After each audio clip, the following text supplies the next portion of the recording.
Hi, good morning. Welcome to the Joy Business Report. Coming up this morning, rating agency Fitch cautions huge losses imposed on bondholders under the domestic debt exchange program has significantly weakened the banking sector's capitalization.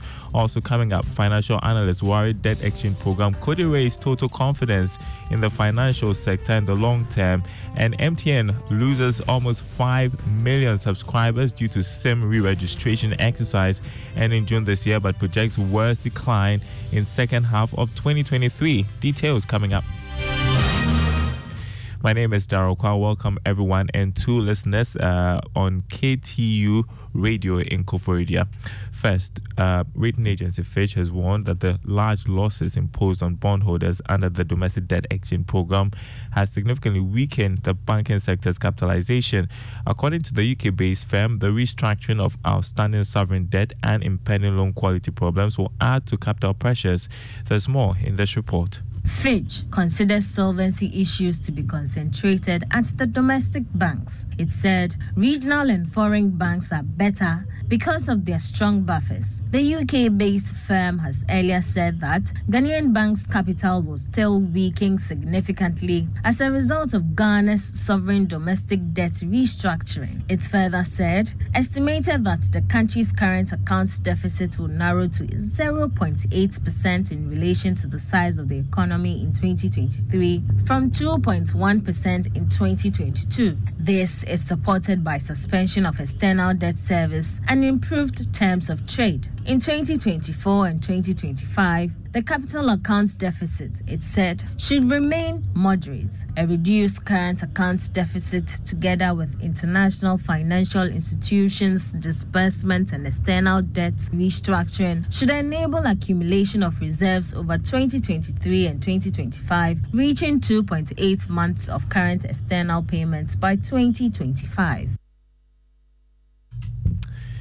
And that was a business desk report. Now, some financial analysts have cautioned confidence in government bonds will be eroded as it being risk-free could slow down investments in the near future. This, to point out, is due to haircuts suffered on government bonds, leading to loss of returns on investment. Government has announced another debt exchange program targeted at 31 billion cedis of pension funds.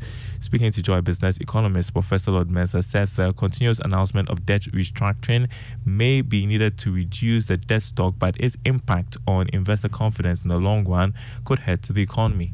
The possible happens. And as we speak now, every investor in Ghana knows that government bonds are not risk-free. And so if this restructuring are coming, yes, it's something that they may have to embrace. But then, if you listen to the statement that was issued, a government says it's voluntary.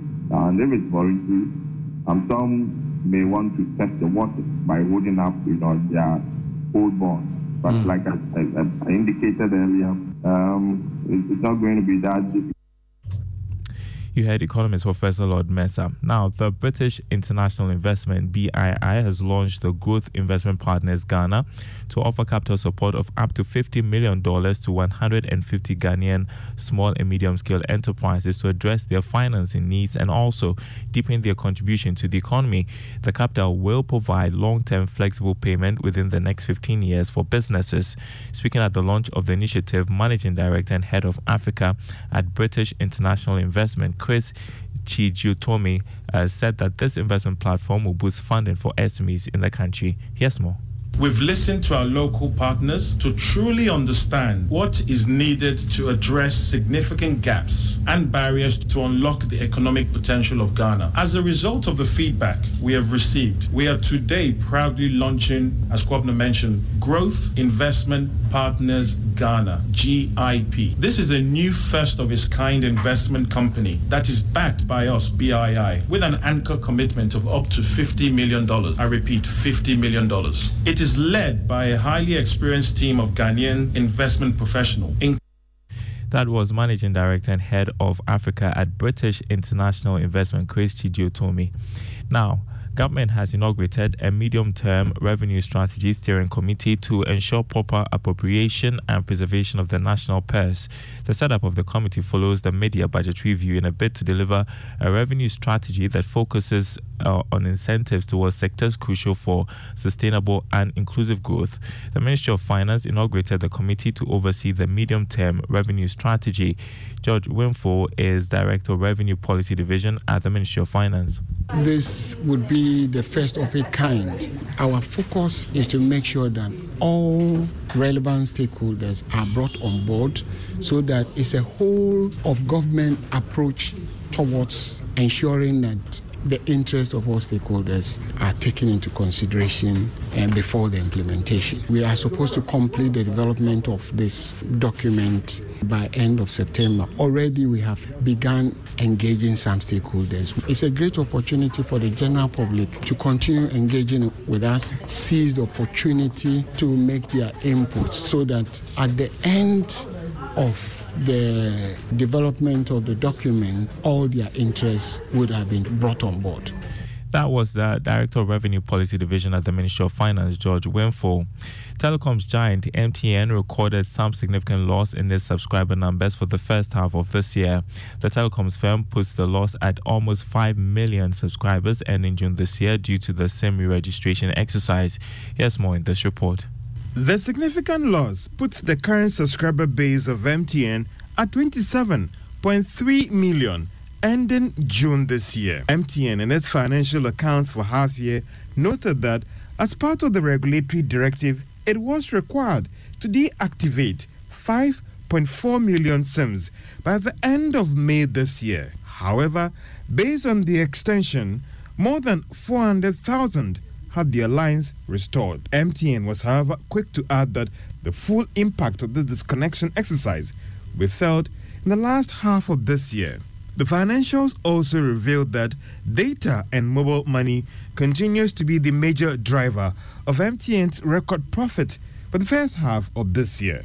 The total number of mobile money accounts for half year stood at 14.2 million, whilst active data subscribers was 14.1, ending June this year. George Affe with that report. President of the Coffee Federation of Ghana, Chief Nathaniel Ebo Insako, is calling for diversification in the tree crop sector to drive attention to the coffee industry. According to him, coffee has the potential to generate more foreign exchange for the country as compared with cocoa. He therefore wants government to introduce incentives to attract many youth into the production of coffee. It's a foreign earner that contributes at 126 billion USD. When you compare to cocoa gives you just around 47 billion annually. So compare the two. Which one gives you value? When you compare the two, you see that cocoa doesn't come anywhere near coffee when it comes to foreign exchange. And yet as a country, we have the arable land, we have the youth, we have everything that can help us to get coffee. To the extent that even the lands that have been degraded and destroyed by the illegal mining can be reclaimed to produce coffee. The Robusta coffee can do well on those lands. Other crops wouldn't do well, but the Robusta coffee can do well and help us to even revive and rehabilitate such lands. And then it will end up giving us foreign exchange. President of the Coffee Federation of Ghana, Chief Nathaniel Ebo Insako. You're listening to the Joy Business Report. In 2020, Mariama Abubakari's health took a nosedive. She was diagnosed with an autoimmune condition. It was a struggle as autoimmune disorders do not have a cure. But desperate to get her health back, Mariama decided to research and discovered eating healthy could improve her condition. It worked for her. Now she started a business, Simply Greens,